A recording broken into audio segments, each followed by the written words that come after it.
I'm Yoana Snideman from Revolution Fitness, and today I'm going to give you some tips on how to perform pistols. First, no shoes.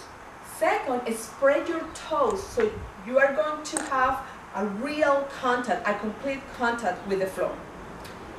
Choose any height, whatever feels comfortable to you, and inhale, sit back, tie everything, sit back, pull yourself down using your hip flexor and up.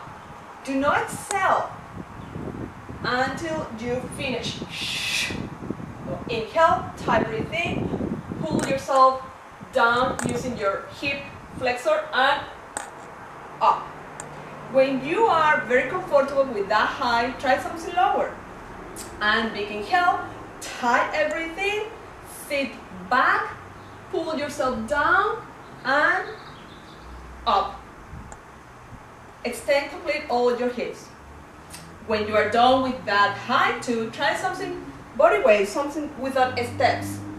Inhale, sit down and up. If you are in a point that is hard to do it, what you can try is make a strong big fist. So inhale, tie everything, pull yourself down, make a big fist, and up.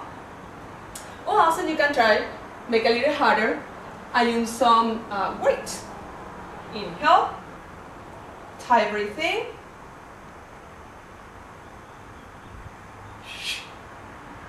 and up.